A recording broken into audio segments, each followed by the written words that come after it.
In today's lesson, we are going to learn about the poetry that is the Bengal Sailors. हम लोग Bengal Sailors के बारे में पढ़ने जा रहे हैं। और Bengal Sailors मतलब क्या होता है? चूड़ी बेचने वाला। तो चूड़ी बेचने वाला एक्चुअली चूड़ी नहीं बेच रहा है, चूड़ी बेचने वाला एक्चुअली क्या बेच रहा है? वो हैप्पीनेस बेच रहा है। उसी पोएम के बारे में हम लोग पढ़ेंगे। तो हमारा पोएम का जो पोइट्स है वो कौन है? सरोजनी नायडू है। सो बिफोर हम लोग पोएम के एक एक लाइन को समझे उसके पहले we must have the knowledge about Sarojini Naidu, क्योंकि क्या होगा कि सरोजनी नायडू से भी क्वेश्चन एमसीक्यू में पूछा जा सकता है।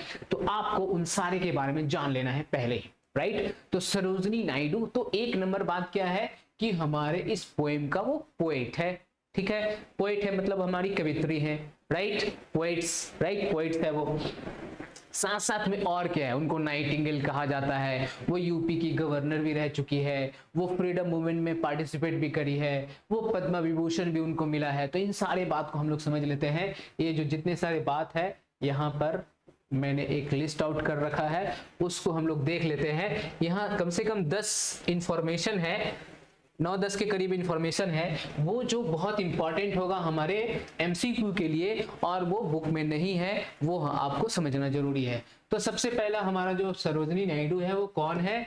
ये इनको क्या कहा जाता है? नाइटिंगेल ऑफ इंडिया कंसीडर किया जाता है। इनको एक उपाधि, एक टाइटल मिला हुआ है by the government of India के थ्रू से मिला हुआ है, राइट? क्योंकि ये बहुत अच्छा गाती भी थी, जिसकी वजह से इंडियन फ्रीडम मूवमेंट पार्टिसिपेंट है। महात्मा गांधी जब थे तो उनके साथ में पार्टिसिपेंट भी रह चुके हैं, बहुत सारा मूवमेंट में पार्टिसिपेट भी कर चुके हैं। Okay, and first women governor of Uttar Pradesh, Uttar Pradesh की पहली महिला गवर्नर ये बनी थी। उत्तर प्रदेश की पहली महिला गवर्नर बनी थी।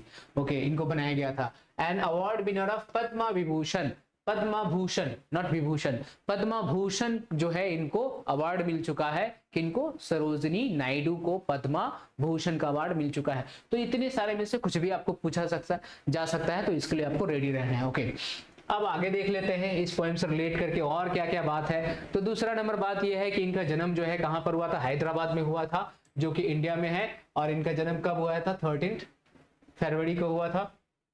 पूछेगा कि सोर्स कहां पर है, इसका सोर्स क्या है? द बेंगल सेलर का जो सोर्स है द बर्ड ऑफ टाइम, ये हमारा सोर्स है। इस पोएट्री का सोर्स, हमेशा सोर्स याद करके रखना होता है। This is very very important कि सोर्स क्या है? The bird of time. Okay, next है the bangle seller is published in 1912। इस पोएम को जो है पब्लिश किया गया था कब?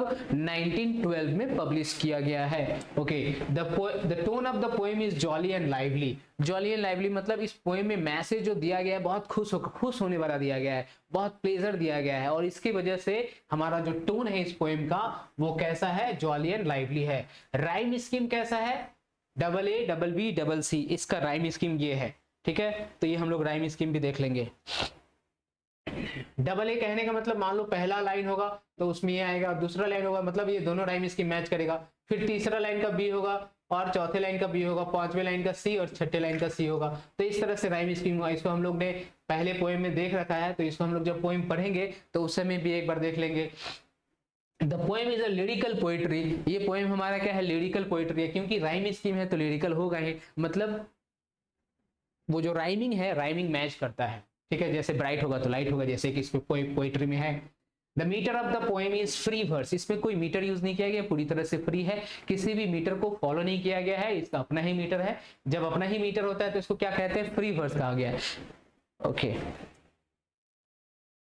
और हम लोग देख लेते हैं जो लास्ट बात है।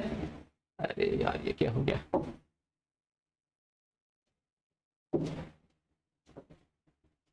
ओके, जो इसमें फिगर ऑफ स्पीच यूज किया गया है, कौन कौन से फिगर ऑफ स्पीच यूज किए गए हैं, that we have to understand.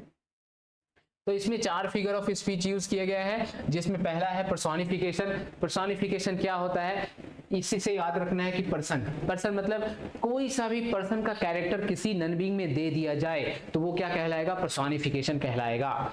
जैसे हाई बेंच को 4 पैर है, तो 4 पैर तो है नहीं, लेकिन पैर जैसा दिखता हुआ कुछ है जो उसको स्टैंड करके रखा है, तो पैर पर्सोनिफिकेशन कहलाएगा। तो ये हम लोग ने पढ़ रखा है। सिमिली क्या होता है? कभी भी लाइक करके, एज करके, सच करके अगर किसी चीज को किसी चीज से कंपेयर करेंगे, दो चीज को कंपेयर करके लाइक करके, जैसे you are like my brother, तो आपको मैं क्या कह रहा हूं, you are like my brother, you are like my sister, you are like my son, you are like my daughter. तो ऐसा अगर कुछ आपको कंपेयर किया जा रहा है मेरे ही डॉटर से, मेरे सन से, तो क्या हो जा रहा है, आप क्या सिमिली वे में कंपेयर किया जा रहा है। जब कभी भी किसी भी चीज को लाइक एज सच करके कंपेयर करेंगे तो वो क्या कहलाएगा, वो सिमिली कहलाएगा। तो ऐसा कभी भी पोएम में आएगा, दिखेगा, तो आप समझ लेना कि वहां पर सिमिली है, तो जो कि हमारे इस पोएट्री में भी है। मेटाफोर क्या होगा, इन सारे का यूज नहीं करेंगे और कंपेयर भी हो जाएगा, तो क्या हो जाएगा, जैसे कोई नेता भाषण देता है भाइयों और बहनों, तो भाइयों बहनों तो है नहीं, उसका अपना तो नहीं है, लेकिन फिर भी वो कह रहे हैं, तो कह रहा है तो क्या हो गया, वो मेटाफोर हो गया, मेटाफोर वे से यूज किया गया है, ठीक है। तो इस तरह से अगर मैं आपको कहूं कि आप मेरे भाई हो, मैं लाइक यूज नहीं कर रहा हूं, you are like my brother नहीं बोल रहा हूं, कह रहा हूं कि यू आर माई ब्रदर, हो नहीं लेकिन मैं कह रहा हूं, तो फिर क्या हो गया, ये मेटाफोर हो गया। लेकिन जैसे ही लाइक करके बोलता तो क्या कहलाता, वो सिमिली कहलाता। एलिटरेशन क्या है, कॉन्सोनेंट साउंड का रिपीटेशन होना इज एलिटरेशन। जैसे हाई हीट, अब इस हाई हीट में क्या है, एक एच से है एक एच से है, तो दोनों क्या है, कॉन्सोनेंट है और बार बार रिपीटेशन है। और भी कुछ आ जाएगा, जैसे विलियम वर्ड्सवर्थ जो आपने देखा था, विलियम वर्ड्सवर्थ, तो विलियम है यहाँ डब्ल्यू, तो क्या हो गया, ये सारा का सारा क्या है, एलिट्रेशन है। तो एलिट्रेशन मतलब क्या होगा, कॉन्सोनेंट साउंड का रिपीटेशन होना, बीच में आर्टिकल प्रीपोजिशन आएगा, डजंट मैटर, तो वो क्या होगा, वो हमारा एलिट्रेशन होगा। एलिट्रेशन क्या होता है, कॉन्सोनेंट साउंड का रिपीटेशन। ओके, तो हम लोग ने देख लिया पर्सोनिफिकेशन, ये बहुत चारों बहुत इंपॉर्टेंट है आपके लिए। पर्सोनिफिकेशन क्या होता है, कोई भी ह्यूमन कैरेक्टर देना, चंदा मामा दूर से चंदा को मामा दादी बना दे रहे हैं, तो चंदा मामा दूर से क्या हो गया, चंदा हमारा दादी नहीं है, ठीक है, तो वो क्या हो गया, पर्सोनिफिकेशन हो गया। सिमिली क्या होता है, सिमिली लाइक एज सच करके कंपेयर कर देंगे सिमिली, और बिना लाइक करके कंपेयर करेंगे मेटाफोर। कॉन्सोनेंट के साउंड का रिपीटेशन और एलिट्रेशन कैसे याद रखोगे, डबल एल है, ठीक है, ऐसे याद रखना, डबल एल रिपीटेशन है, किस कौन सा वर्ड का रिपीटेशन है, कॉन्सोनेंट का रिपीटेशन है, तो इसी से याद रखना, इसमें रिपीटेशन होता है। ओके, तो इतना सारा बात आपको याद रखना है। चलो अब लोग पोएम में आते हैं।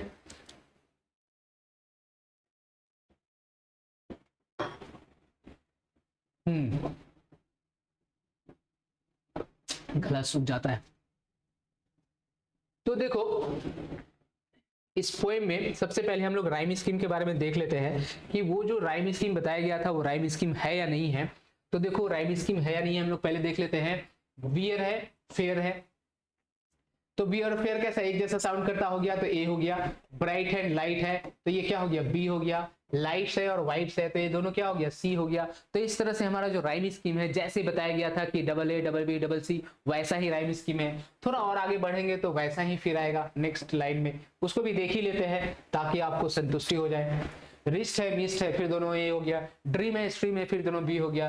क्लिप्स है, लिप्स है, फिर दोनों सी हो गया। तो इस तरह से हम लोग को क्या पता चला कि double A double B double C पूरे पोएम में हर स्टांजा में वैसे ही बात किया गया जैसे हम लोग ने पढ़ा है अभी। ओके, और कहीं भी देखो यहाँ पर लाइक करके बात कर दिया गया, यहाँ लाइक करके बात कर दिया गया ना, तो यहाँ पर क्या हो गया, सिमिली हो गया। लाइक करके बात नहीं करेगा तो क्या हो जाएगा, वो हमारा मेटाफोर होगा, जो कि अभी आएगा तो बताऊंगा मैं। जैसे सनलिट कॉर्न है, फील्ड्स ऑफ सनलिट कॉर्न, तो इसमें भी है। चलो अब हम लोग पोएम का एक एक लाइन समझ लेते हैं। और एक एक लाइन समझना इसलिए बहुत इंपॉर्टेंट है क्योंकि ये पूरी तरह से एमसीक्यू बेस्ड है और आपको एक एक लाइन का मतलब समझना पड़ेगा कि आखिर क्या बोला गया है। सो अब देखो क्या कहा गया यहाँ पर, बैंगल सेलर्स आर वी। तो इसमें जो हमारा पोएम है बैंगल सेलर, उसका मतलब क्या होता है, बैंगल्स बेचने वाला। ठीक है, सरोजनी भी इसका राइट पोइट है। बैंगल सेलर्स, तो यहाँ a group of bangle sellers है। Now they are introducing themselves कि वी आर बैंगल सेलर्स। हम लोग कौन है, बैंगल सेलर्स है। ठीक है, वो लोग अपने आप को इंट्रोड्यूस कर रहे हैं। इस पोएम में जो स्पीकर है वो कौन है, स्पीकर भी बैंगल सेलर्स ही है। वो लोग बोल रहे हैं कि बैंगल सेलर्स आर वी, हम लोग कौन है, हम लोग बैंगल सेलर्स है। The word we refers here the bangle sellers. Okay, who wear, और हु कहने का मतलब कौन लोग, वही लोग जो बैंगल सेलर्स है। वो लोग कैरी कर रहे हैं, बियर कहने का मतलब क्या, वो लोग कैरी कर रहे हैं। क्या कैरी कर रहे हैं, वो लोग लोड्स को कैरी कर रहे हैं। और लोड्स कैसा है, आवर शाइनिंग लोड्स। उनका जो लोड्स है they are glittering, they are shining, they are glistering. वो लोग बहुत चमक रहे हैं। क्यों, क्योंकि वो शीशे का है और चमक रहा है, लाइट आ रहा है तो उस पर बहुत सारा चमक आ रहा है। तो यहाँ वही कह रहा है कि our shining loads. So the loads are refers here the loads of bangles. Okay, to the temple fair, and now they are going to temple where there is a fair and where they will sell their bangles. वहीं पर वो लोग अपना क्या करेंगे, अपना bangle को बेचेंगे। कहां पर बेचेंगे, टेम्पल फेयर में। मतलब एक टेम्पल के पास कहीं मेला लगा हुआ है और उसी मेले के पास वो लोग जा रहे हैं और उसी मेला में वो लोग अपना चूड़ी को क्या करेंगे, बेचेंगे। Okay, so our shining loads are to the temple fair हो गया। नेक्स्ट में आते हैं, who will buy this delicate bright. तो अब कह रहा है कि कौन खरीद, अरे यार अब इस लाइन में, थर्ड वाले लाइन में कह रहा है कि हु विल बाय, कौन खरीदेगा, दीज डेलिकेट एंड ब्राइट। तो वो लोग खुद क्वेश्चन कर रहे हैं कि कौन खरीदेगा। उनको पता है कि कौन खरीदेगा। खरीदने वाला बायर जो होगा वो सिर्फ और सिर्फ वुमेन होंगी, औरतें होंगी, वही लोग क्या करेगी, वही लोग खरीदेगी। तो यहाँ कह रहा है कि who will buy these delicate and bright rainbow tinted circle light. तो कह रहा है कि वो लोग लाइट खरीद रहे हैं। एक्चुअली वो लोग कह रहे हैं कि तो चूड़ी है, लेकिन साथ साथ में वो लोग they are buying lights, they are buying lights of their life. अपने जीवन का लाइट खरीद रहे हैं, जीवन का हैप्पीनेस खरीद रहे हैं। तो यहाँ पर वही कह रहा है कि who will buy these delicate. These किसको कहा गया है, these are refers to the bangles. Bangles को कहा गया है जो बहुत डेलिकेट है। डेलिकेट कहने का मतलब बहुत ही सॉफ्ट है। ये जो हमारा डेलिकेट है, इस वर्ड का मतलब क्या होता है, वो बहुत सॉफ्ट है, बहुत मिल्ड है। क्या, चूड़ी। चूड़ी देखोगे जब औरत लोग पहनती है हाथ में, तो वो कैसा रहता है, बहुत ही सॉफ्ट रहता है, उनको कुछ परेशानी नहीं होता है। ओके, तो डेलिकेट है। ब्राइट कहने का मतलब वो चमक रहा है। कौन चमक रहा है, the bangles are glistering, bangles सारे चमक रहे हैं। Rainbow tinted circles of light, और उसमें से जो है रेनबो कलर का जो है सर्कल्स बन रहा है। जो चूड़ी है उन सब से निकल कर एक सर्कल बन रहा है, और चूड़ी भी कैसे कलर, गोल साइज का ही होता है। Okay, lustrous tokens. तो ये जो है बहुत ही ब्राइटफुल है। जो हमारा चूड़ी है वो बहुत ही ब्राइटफुल है। लस्ट्रस मतलब ब्राइटफुल, और ये टोकन है, ये साइन है, ये लस्ट्रस टोकन है ऑफ रेडिएंट लाइफ, मतलब हैप्पी लाइफ का ये क्या है, हमारा टोकन है। मतलब वो जो चूड़ी है, चूड़ी पहनना ही अपने आप में रेडिएंट लाइफ को दिखाता है। मतलब अगर कोई चूड़ी पहनता है, that means it is what, it is 100% happy life. It shows that their lifes are full of happiness. ठीक है, तो यहाँ पर जो हमारा रेडिएंट कलर का जो चूड़ी है वो रेडिएंट लाइफ के लिए है। रेनबो कलर का जो चूड़ी है, for happy daughters and happy wifes. तो ये जो चूड़ी है रेनबो कलर का, वो किसके लिए है, हैप्पी डॉटर्स के लिए है। The daughters who are very happy, they are enjoying their life, वो लोग अपने लाइफ को एंजॉय कर रहे हैं। और जो वाइफ्स है वो भी जो है अपने लाइफ को बहुत एंजॉय कर रहे हैं। They are happy, they are not worried, उनके लाइफ में कोई वरी नहीं है। And that's why this rainbow colour चूड़ी जो है, बैंगल्स जो है, इज रेफर्ड हियर। तो पहले स्टांजा में जो है हमारा चूड़ी का कलर आया, वो कैसा आया, रेनबो कलर का। और ये किसके लिए सुटेबल है, ये सुटेबल है डॉटर्स के लिए। कैसे डॉटर्स के लिए, हैप्पी डॉटर्स के लिए। फिर वाइफ्स के लिए सुटेबल है, कैसे वाइफ्स के लिए, हैप्पी वाइफ्स के लिए। तो यहां वो कह रही है कि सब जो है हैप्पी है। ओके, नेक्स्ट में आते हैं, जो नेक्स्ट 4 लाइंस है उसको हम लोग देख लेते हैं। नेक्स्ट 6 लाइंस है, नॉट 4 लाइंस। तो इसमें भी देखो हम लोग ने पहले ही डिस्कस कर रखा, दूसरे स्टांजा में भी हम लोग ने डिस्कस कर रखा है कि ये रिस्ट है, मिस्ट है, ट्रिम है, सब डिस्कस कर रखा है।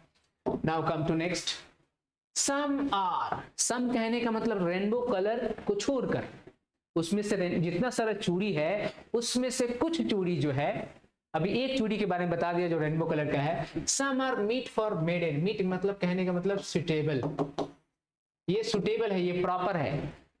ये जो सम चूड़ी है वो चूड़ी है, they are suitable for maiden's wrist, जो अनमैरिड गर्ल है, for those girls these bangles are very very suitable, जिसके बारे में अभी बात किया जाएगा। और वो कौन है, सिल्वर एंड ब्लू। तो सिल्वर एंड ब्लू कलर का जो चूड़ी है, दे आर सुटेबल फॉर किसके लिए, मेडन्स रिस्ट, जो अनमैरिड गर्ल है, जिसका शादी नहीं हुआ है, उसके लिए ये कलर जो है सुटेबल है। कौन सा colour, blue and silver and blue. Okay, as the mountain mist. अब देखो यहां पर कंपेयर कर दिया कि ये चूड़ी वैसे ही सिल्वर है, वैसा ही ब्लू है, जैसा कि माउंटेन का मिस्ट होता है। तो इसमें अगर पूछेगा कि कौन सा फिगर ऑफ स्पीच यूज किया गया है, तो क्योंकि एज यूज कर दिया गया, तो यहां पर ये क्या हो गया, सिमिली हो गया। ठीक है, लाइक एज करके कंपेयर किया है तो सिमिली हो गया। चलो तो अब देखो यहां पर फिर इस लाइन में क्या है कि सिल्वर एंड ब्लू, तो जो कलर है चूड़ी का इस वाले स्टांजा में, सेकंड वाला स्टांजा में सिल्वर एंड ब्लू है। As the mountain mist, mist मतलब क्या होता है, कुहासा होता है, और वो कुहासा भी लगभग ब्लूइश होता है और सिल्वरी होता है, तो जिसकी वजह से इन सारे चूड़ी को उससे कंपेयर किया गया, just because of the colour.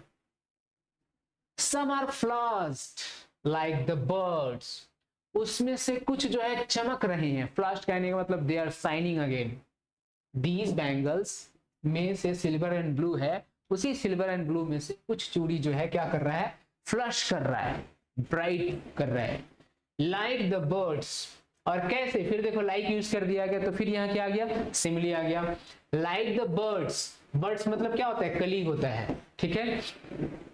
अब जो कली होता है, जो अभी फूल नहीं बना है, उसको क्या बोला गया है, मेडन बोला गया है।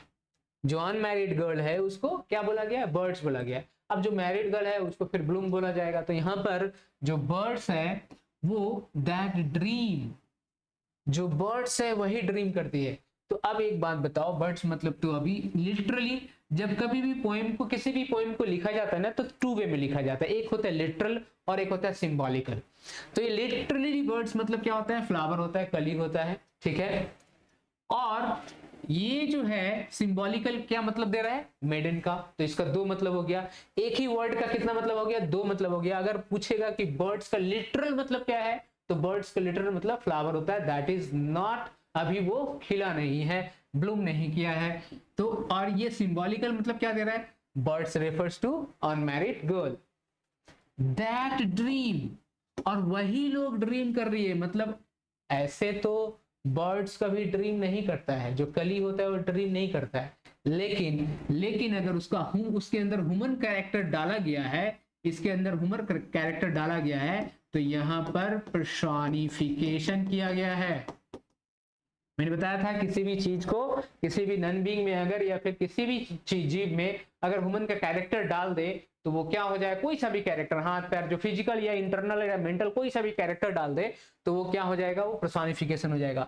तो बर्ड्स, जैसे लड़की लोग ड्रीम करती है उनका शादी के बारे में, वैसे ही बर्ड्स ड्रीम कर रहा है किस चीज के बारे में, फ्लावर होने के बारे में, ठीक है। फ्लावर होगा वो लोग, मतलब शादी होगा उनका एक तरह से, ठीक है। तो यहाँ पर जो है इस पूरे पोएम को हम लोग ने इस लाइन में क्या समझा, इस लाइन में ये समझा कि कुछ चूड़ी जो वो लोग पहनते हैं, जो सिल्वर एंड ब्लू कलर का, कौन लोग पहनती है, मेडन लोग पहनती है, जो अनमैरिड गर्ल है, और उसी में से कुछ चमक रहा है, और वैसे ही चमक रहा है जैसे बर्ड्स चमकता है। बर्ड्स मतलब कली, कैसे चमकेगा, उसके ऊपर धूप आएगा तो वो चमकेगा। और ये चमक जो है क्या दिखाता है, उसका चमक दिखाता है उसके ड्रीम को, जो शादी के लिए है। ऑन द ट्रैंक्विल ब्रो, अब ये ब्रो मतलब आईब्रो होता है, ट्रैंक्विल मतलब शांत होता है, एकदम काम होता है। Of Woodland and Woodland stream, तो स्ट्रीम मतलब क्या होता है, रिवर होता है, एक छोटा सा पूल होता है, एक नदी होता है, छोटा सा, ज्यादा बड़ा नहीं। तो अभी देखो जैसे ये एक क्या है, एक रिवर है, वुडलैंड स्ट्रीम है, स्ट्रीम मतलब छोटा सा, ये ज्यादा बड़ा नहीं है, और उसकी इस वाले पार्ट को दिखाया गया है कि ये ट्रैंक्विल ब्रो है। ट्रैंक्विल ब्रो कहने का मतलब आंख का ट्रैंक्विल है, शांत है, काम है, मतलब आंख जब खुलता है तो चमक आएगा। तो उसी तरह से ये इसके इस पार में, मतलब एक पार में जो है यहाँ पर बहुत सारा फ्लावर्स है, यहाँ पर बहुत सारा फ्लावर्स है, जैसे आंख के नीचे ऊपर क्या होता है आपका आईब्रो होता है, आईब्रो तो ये हो गया, उसके ऊपर भी जो है ये, तो ये सारा यहाँ कह रहा है कि ये जो हमारा यहाँ पर जो है, जो फ्लावर्स है, यहाँ पर जो फ्लावर्स है, और बीच में जो नदी है वो स्ट्रीम है।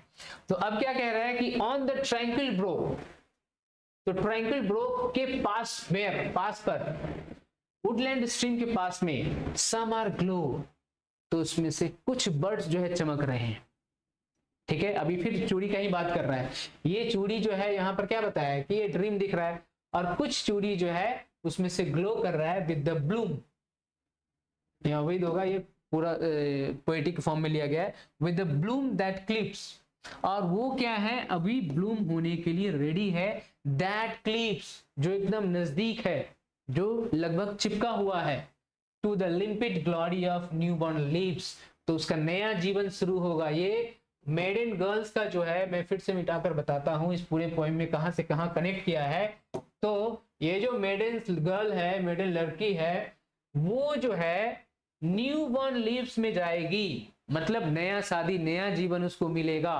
किसको? मेडन गर्ल्स को। और वैसे ही वो ड्रीम देखती है किस चीज का? शादी होने का। ठीक है, तो यहां पर वही कह रहा है कि टू द लिम्पिड ग्लोरी, जो उसका ग्लोरी होगा बहुत लिम्पिड होगा, बहुत शानदार होगा, बहुत चमकीला होगा। न्यू बॉर्न लीव्स, और न्यू बॉर्न लीव्स से लगा हुआ है। ठीक है, तो इस पूरे पोएम में फिर से हम लोग एक बार इसको पढ़ ले रहे हैं। इस पूरे पोएम में हमने क्या देखा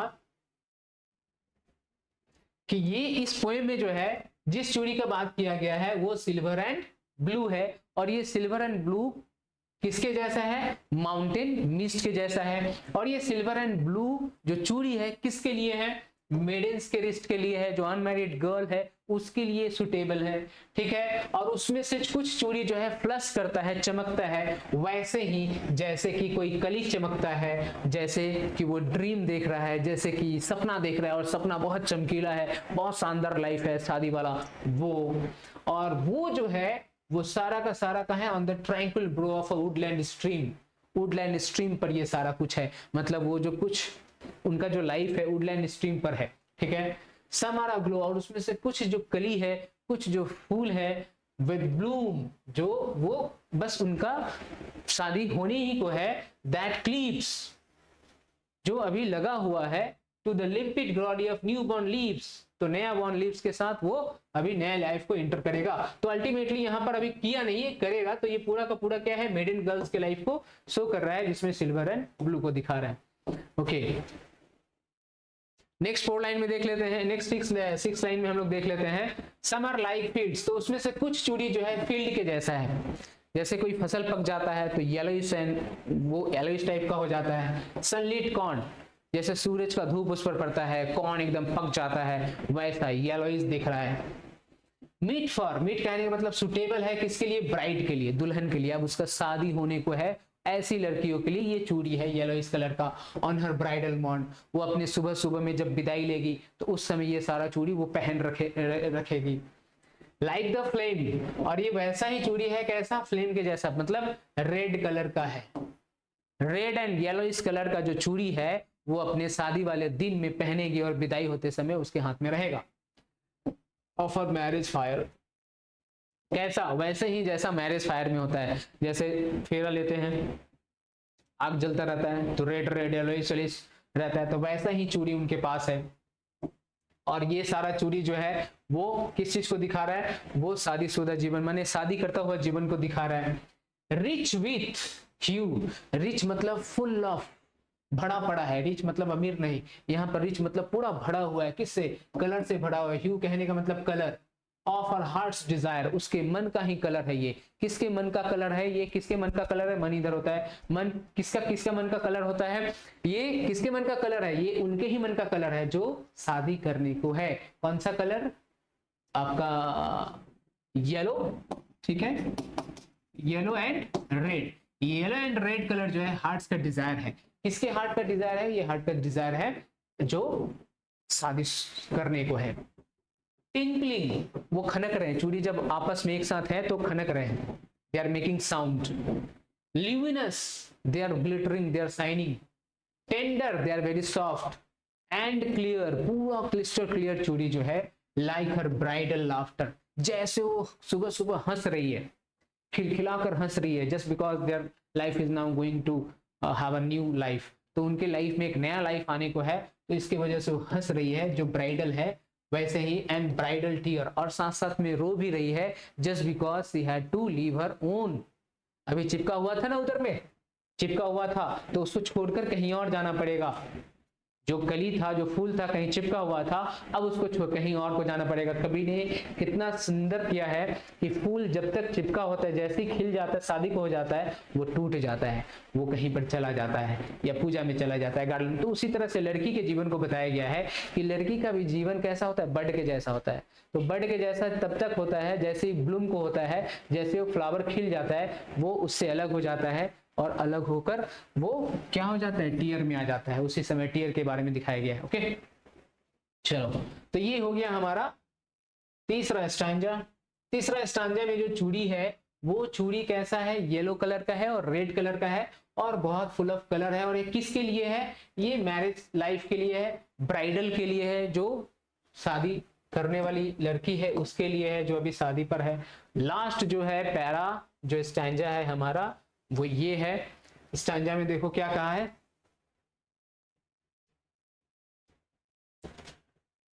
okay some are purple and glow, तो कुछ जो उसमें चूड़ी है फिर पर्पल कलर का है।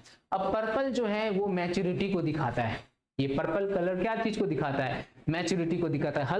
हर कलर का जो है अपना एक सिंबल है, तो वो सिंबल उसके लाइफ से जुड़ा हुआ है। तो ये purple and gold fleck grey, तो उस पर जो है गोल्ड फ्लेक्ड है, गोल्ड का धब्बा धब्बा है, ठीक है। मतलब ग्रे उसका बैकग्राउंड है, जो कोई भी चूड़ी है वो पूरी तरह से ग्रे है और उसके ऊपर गोल्ड कलर का स्पॉट है, छोटा छोटा धब्बा है, ओके। फ्लेक कहने मतलब स्पॉट, कैसा स्पॉट है, गोल्ड कलर का, और बेस कलर क्या है, गोल्ड है। तो कुछ पर्पल कलर का जो चूड़ी है और जो ऐसे कलर के चूड़ी है वो किसके लिए है, फॉर सी उसके लिए है हु हैज जर्नीड, वो अपने लाइफ को जर्नी ले लिए हैं, अपना बहुत सारा जीवन जी लिए हैं। कौन कौन सा जीवन जी लिए हैं, वो कुमारापन वाला जीवन जी लिए हैं, यंग वाला जीवन जी लिए हैं, मैरिज वाला जीवन जी लिए हैं, एंड बच्चों वाला भी अब जीवन जी रहे हैं। और now they have journey through the life Midway, और जर्नी करके कहां तक पहुंच गए हैं, मिडवे तक पहुंच गए हैं, मतलब अपने लाइफ के मिडवे में है, okay. Whose hands have cherished, और ये सारा चूड़ी जो है वो उन्हीं के हाथ पर सज रहा है। किनके हाथ पर, जो मिडवे को आ गई है, अधेड़ उम्र को आ गई है, उनके जीवन पर ये चूड़ी सज रहे हैं। कौन कौन सा चूड़ी, पर्पल कलर का, गोल्ड फ्लेक्ड ग्रे का। Whose loves has blessed, और उसके प्यार, उसके लाइफ में बहुत जीवन है और ब्लेस्ड है, प्यार से परिपूर्ण है वो। कौन, the women has already journeyed and reached to the midway of her life, now she is full of love and blessed, वो पूरी तरह से खुश है अपने लाइफ में, क्योंकि वो पूरी तरह से आनंदित है अपने लाइफ में, ओके, ब्लेस्ड है। एंड क्रैडल्ड फेयर सन्स, और उसके गोद में फेयर सन्स है, उसको क्रैडलिंग कर रही है, उसको गोद में लेकर वो खिला रही है। ऑन हर फेथफुल ब्रेस्ट, और उसको दूध पिला रही है, वो एक माँ जो है अपने बच्चे को दुग्धपान करा रही है। तो फेथफुल ब्रेस्ट क्यों, क्योंकि उसको इस लाइफ में एंजॉय आ रहा है, अपने बच्चे के प्रति बहुत केयर है और उसको वो खाना खिला रही है, तो उसको बहुत आनंद आ रहा है कि चलो मैं अपने बच्चे को खाना खिला रही हूँ, तो ब्रेस्ट फेथफुल है। And sewers and serves, sewers नहीं है, and serves her house hold in fruitful pride, और अपने हाउस होल्ड को सर्व करती है। कौन सर्व करती है, जो मिडवे में पहुंच गई है, इन फ्रूटफुल प्राइड, और उसको इस काम करने में बहुत ही प्राइड है और उसको फ्रूटफुल भी है, उससे उसको लाभ भी है, उससे इसको हानि नहीं है, उससे उसका ही जीवन अच्छा हो रहा है, उसका ही फैमिली ग्रो कर रहा है, उसका ही फैमिली फ्लरिश कर रहा है। And that's why serves her house hold in fruitful pride and worships, और अपने जब वो गॉड को पूजा करती है, वर्शिप करती है, the gods at her husband side, तो वो गॉड से जब पूजा करती है तब भी जो है वो किसका साइड लेती है, अपने हस्बैंड का ही साइड लेती है, कि भगवान मेरे हस्बैंड को जो चाहते हैं वो देने, मतलब अपने हस्बैंड के लिए ही वो सारा कुछ कर रही है। तो अल्टीमेटली ये पूरा का पूरा जो पोएम है वो रेडिएंट लाइफ को दिखाता है, हैप्पी लाइफ को दिखाता है, different stage of women's life को दिखाता है कि पहला स्टेज क्या है, दूसरा स्टेज क्या है, तीसरा स्टेज क्या है, चौथा स्टेज क्या है, और उन सारे स्टेज को पोएट ने क्या किया है, चूड़ी से अटैच कर दिया है कि ये चूड़ी इस लाइफ के लिए, ये चूड़ी इस लाइफ के लिए, ये चूड़ी इस लाइफ को इंडिकेट करता है और एक मैसेज देता है, ठीक है। तो आप इस पोएम में बस इतना ही याद रखना है कि कौन सा चूड़ी किस स्टांजा में है, कौन से कलर का है, कौन सा क्या मैसेज दे रहा है उससे, ठीक है। इस पोएम में इतना ही, मिलते हैं नेक्स्ट टॉपिक पर, चलते हैं, टेक केयर।